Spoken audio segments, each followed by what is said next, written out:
Hi, everybody. Kyle again. And today we're going to be taking a look at a new video series made by a YouTuber that talks about film that I like. He's called The Critical Drinker. And we're going to just take a look at that, see what he has to say. He's going to be talking about Rachel Zegler, which is a very interesting story. I don't really know where she got started. I know that she was in West Side Story. Something about Steven Spielberg kind of like saw a video online or something and had invited her to just come audition and thought she was great. It's what I've heard. I don't know if that's true.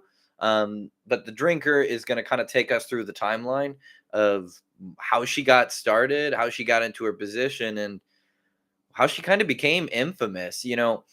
I called this a cautionary tale, and I do believe that it is one, but it's also important to remember that this person is a millionaire, that they made it, that they made a career in acting. So I think that's important to keep in mind. I call it a cautionary tale, but really what I mean by that is let's be cautious once we succeed and not ruin it, because this isn't caution because who she is isn't great. It's the idea that once you're in a really big position of power, it's almost important to kind of have a public facing persona and not bring too much of your personal self into the mix, because you're an actor. There's certain roles where, yeah, people are going to love to hear your opinion on things, but like, you're an actor. I don't want to, if I know too much about you beyond you're a great actor and a fun human, it can be a problem. If I start knowing your politics on things, then that starts to be, it starts to make me see you as the person you are and not the character you're portraying. And I feel as an actor, you want me to see the character you're portraying first. But Rachel Zegler, she's one of those people that she wanted everybody to know, hey, don't come see my movies if you don't agree with my politics. And that is an intense stance to take on things. So why don't we get into it? And I also have an entertainment article that kind of talks about the timeline of Snow White. I don't know if we're going to like it. I've not really done an article video before, but why don't we get started, okay?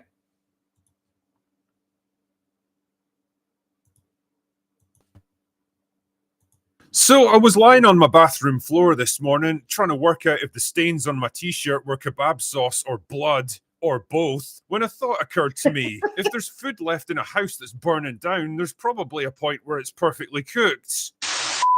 It's about time I started a new series on this channel. But what to talk about? What aspect of the film industry could I look at this time? Then it hit me. It's Hollywood, baby. Oh, that is brilliant, sir. Stories of celebrities that have nuked their own careers and crashed out of Hollywood in spectacular fashion go back almost as far as movies themselves. But man, I don't think it's ever been as prevalent as it is right now. So why not delve a little deeper into their life stories, have a few laughs along the way, and maybe learn a thing or two about how not to succeed in the movie business. So without further ado, I bring you Crash and Burn, a story of celebrity failure. And truly, we're starting off strong with this one. Celebrity meltdowns don't get much more dramatic and spectacular than Rachel Zegler, a girl who single-handedly transformed herself from an up-and-coming darling of Hollywood to one of the most nuclear-grade toxic celebrities in the entire movie industry. And how did she manage it? Well, pull up a chair and let me tell you a tale. Our story begins in New Jersey back in 2001 when Rachel Zegler was born to Colombian and Polish parents. Damn, man, that's a hell of a combination. Anyway, she went the typical theatre kid route and starred in a bunch of stage shows where she quickly discovered a talent for acting and singing,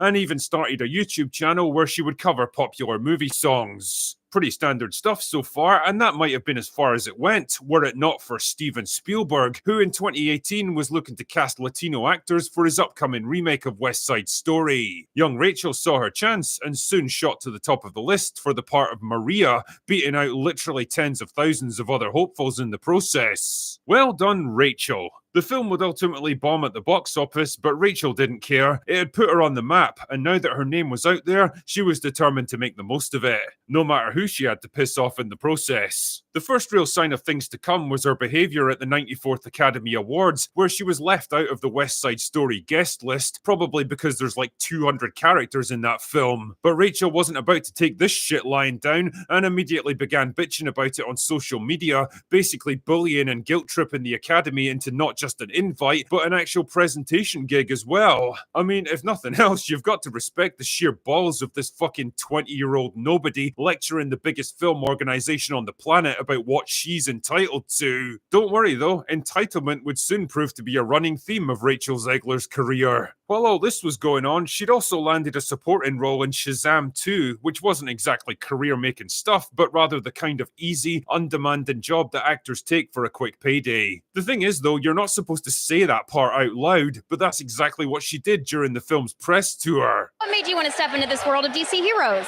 I needed a job. I'm being so serious. Wow, she really. It Oh was my like she had god! no filter, no idea. What? I didn't know she said that. Are you kidding me? I'm sorry, Sophie. Didn't mean to scare you. I can't believe she said that. That's insane. That is crazy that she said that. Like, she just said, I didn't care about the movie at all. I don't care about the thousands of people who were working on it and everything. I just needed a job. I just wanted to get paid. Like, I completely agree with the drinker. Like, yeah, I bet you did. We all kind of know that already. Like, that's an assumption. You don't say that. Oh my gosh. Wow. See, this is what I meant when that's why I labeled this a cautionary tale. Because it's not a cautionary tale of like, oh, she's doing everything the wrong way to become famous. No, no, no. She already made it. She already became famous. She already made tons of money.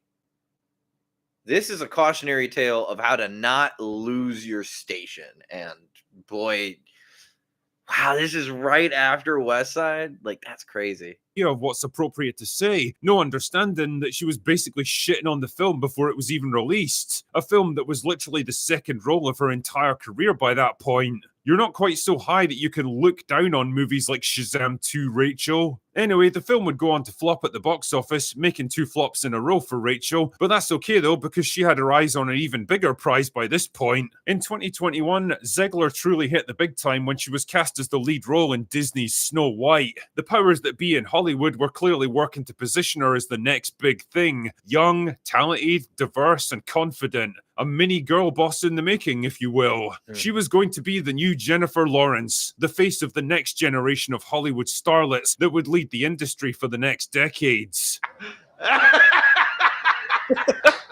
Unfortunately, with all that fame and success came increased attention. People were actually listening to what she had to say now, and holy shit, did Zegler have a lot to say. Now, you've all seen her infamous red carpet interviews, so I'm not going to subject you to another tedious montage of it, but the point here is that her comments didn't go down quite the way she'd anticipated.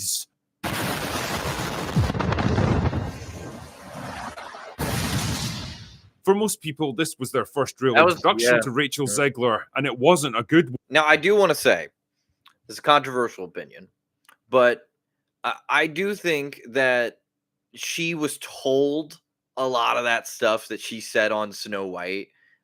If you look at kind of how the people were talking about that movie, who were the actors, it was almost as if Disney gave them like bullet points to say about the movie.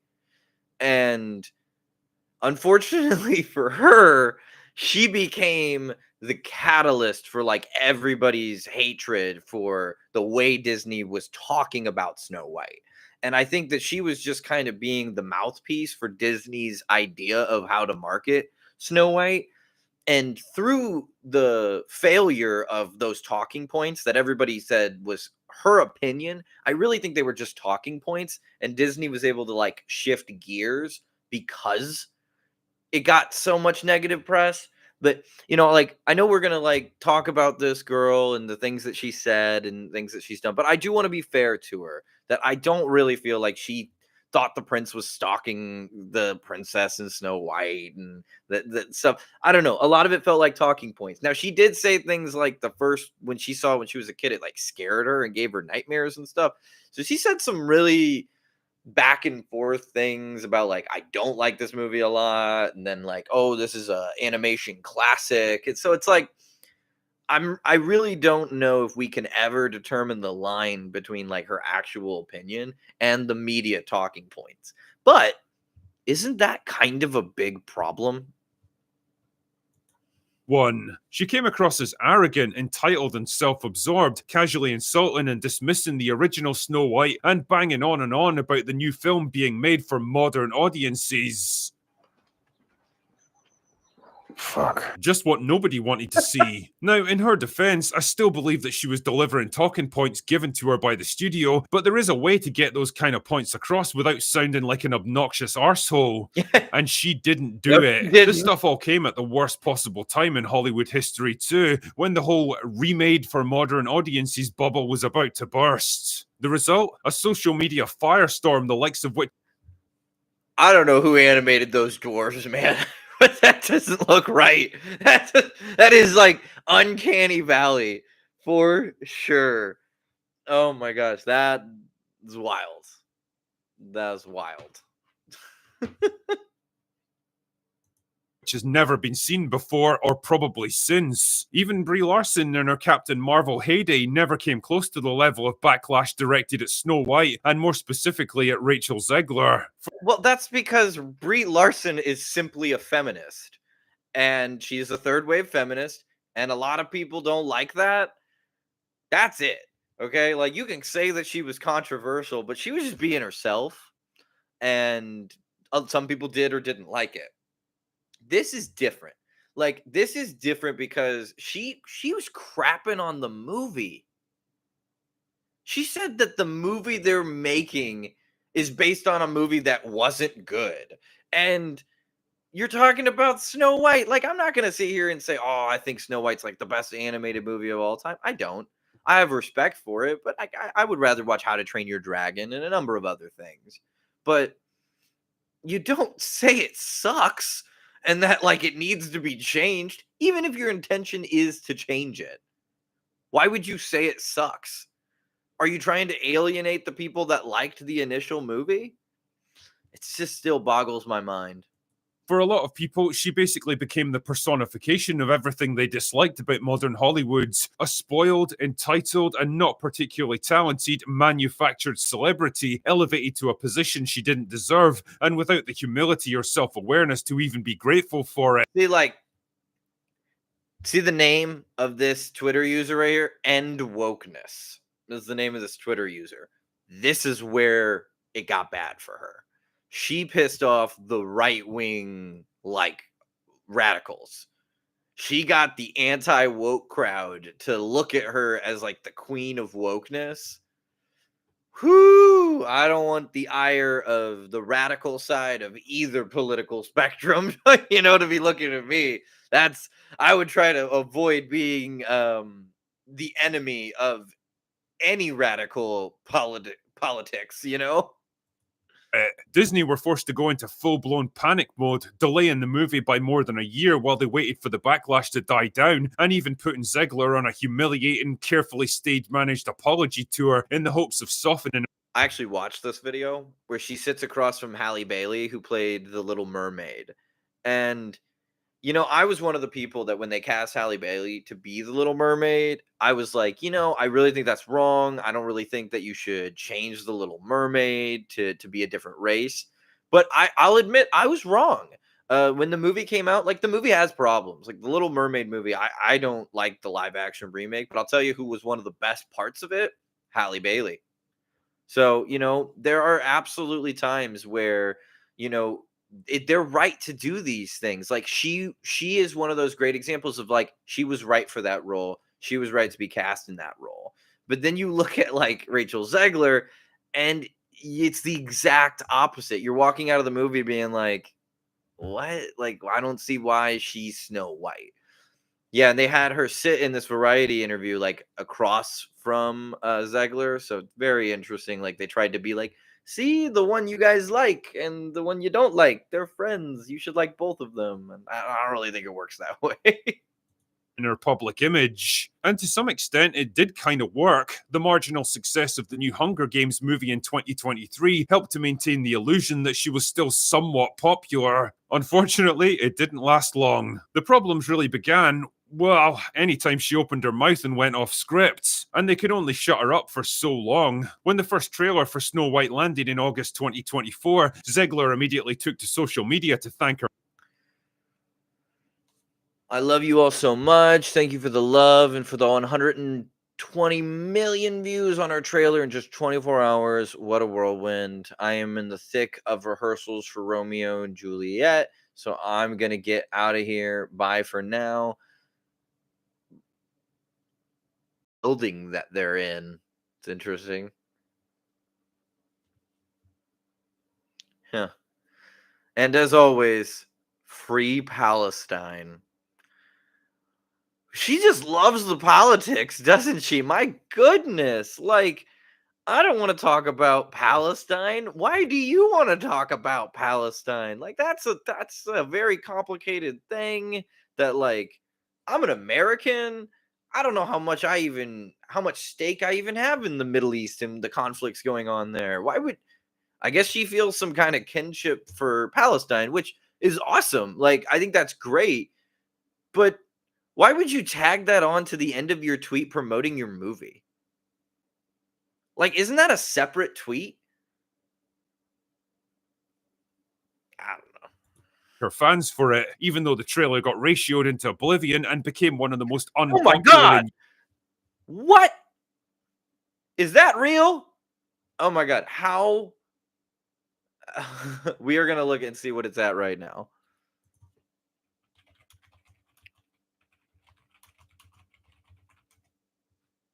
Is that real? There's no freaking way that is real.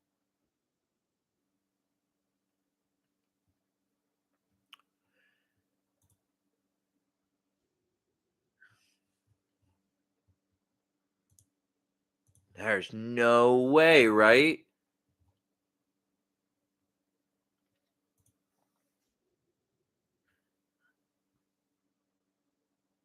Did they not show dislike amounts? How's he seeing that? They're not showing me on Disney's page. Every time I'm clicking on their videos, it's not showing me how many people dislike it.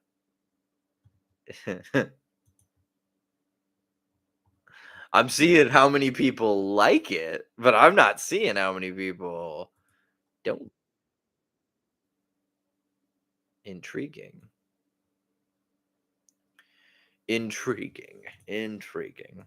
YouTube history, but That's even great. then, she couldn't resist dropping in a political hot take, this time weighing in on the Israel-Palestine conflict. Because truly, if there's anyone out there qualified to talk about complex geopolitical issues stretching back thousands of years, it's a spoiled 22-year-old theatre brat that's never even worked a normal job in her entire life.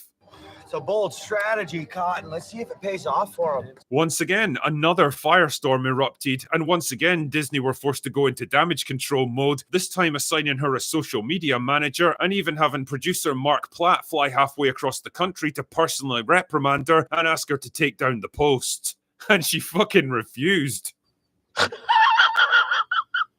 You know, there's such a thing as overplaying your hand, but Zegler was trying to play before she'd even been dealt her cards. The fact is, you can only get away with being this much of a headache for the studio if you're a proven heavyweight at the box office with a track record of making serious money for the studio, and Zegler had nothing but a handful of flops and one minor success to her name. But still, she didn't stop. From then on, there was just no shutting this girl up. She weighed in on everything from immigration to women's rights to the American election, and every time she opened her mouth, she drove more people away from the movie. She even managed to piss off her Snow White co-star, who funnily enough didn't share her opinion on the whole Israel-Palestine thing, and the tension between them at the 2025 Oscars was so thick you could practically cut it with a butter knife. March of 2025 would prove to be Judgment Day for Snow White and Zegler in particular. And well, you don't need me to tell you how that one went down.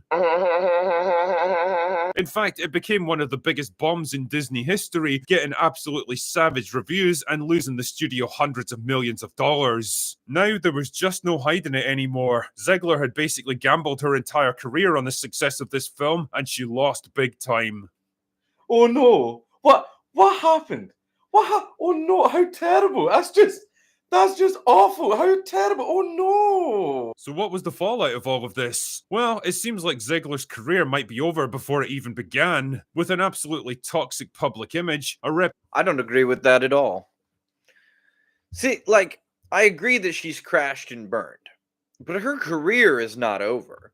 She has a future in like theater or some kind of form of media that just doesn't kind of have the press that Hollywood has. Like, I will tell you, I don't think she's ever gonna ever star in a major Hollywood movie again. I could be wrong on that, because she could go into theater and kind of like mature and get older and get a second chance in Hollywood. It has happened before, but I think she's gonna have to earn back a lot of goodwill in Hollywood before that, because she was fighting with producers, like she was fighting with the people that actually make Hollywood run, and that's a recipe for disaster. I mean, that's the way I've been explained that Hollywood works. I don't know if this is true. I've never worked in the industry myself, but I have been told that it's kind of a process of like creatives work with each other, and then they talk to other creatives in the process of making movies, and they recommend people that they're like, "Oh, I loved working with this person. They were fantastic." This is the exact opposite of that. This is, "Oh, she was a nightmare. Don't hire her." reputation for causing problems behind the scenes and no major successes to prop her up. She just doesn't have the political capital in Hollywood to absorb this kind of failure. No casting director in his right mind is going to put her in a high-profile movie at this point. Exactly. She's got no major film or TV projects coming up and seems to have retreated back into theatre roles with a West End production of Evita, which apparently isn't doing too well either. There just doesn't seem to be a way back for her, or if there is, it's going to be a very long and hard road. Rachel Zegler really was her own worst enemy in this case. She went from the darling of Hollywood, on the verge of being the next big leading lady, to an unemployable disaster and ultimately a sad footnote in movie history. A flash in the pan who died out as quickly as she began because she just couldn't learn to shut the fuck up. She really did crash and burn in the most spectacular manner, and in this case, she's got no one to blame but herself. Anyway, that's all I've got for today. Go away now. So what is the lesson, right? What is the lesson that we can learn from Rachel Zegler? I think it's a cautionary tale. I think the lesson that you take from that is, what is it? Denzel Washington said this to Will Smith after he slapped Chris Rock. The devil comes for us in our greatest moments. Be aware. You got cast as Snow. All you had to do was say that it was a great opportunity and you were super, super, super excited and you thought that the movie that you guys were making was going to be fantastic. You should go see it in theaters. That's it. It didn't have to be more complicated than that. It shouldn't have been more complicated than that. But it's a cautionary tale. There's lessons to be learned here as to how you act when you're... Because that's the thing. She can say whatever she wants and act however she wants when she's representing herself. But she's not just representing herself in this scenario. She is representing Disney. And Disney is a major corporation. So you, at least for the time that you're promoting the movie, which is not even every day, there'll be a press tour and things, but like, don't tweet about the movie and bring politics into it. The fact that they had to tell her that and she said no to removing the tweet, like stood her ground on that. I guess there's lessons we can all learn. The stars in Hollywood, they burn bright and sometimes they crash. Well, I enjoyed making this video. I hope you guys enjoyed listening to my takes on it. And The Critical Drinker is fantastic. I highly recommend you check him out. As always, like and subscribe, and thank you to everybody. I hope you have a great rest of your day and night.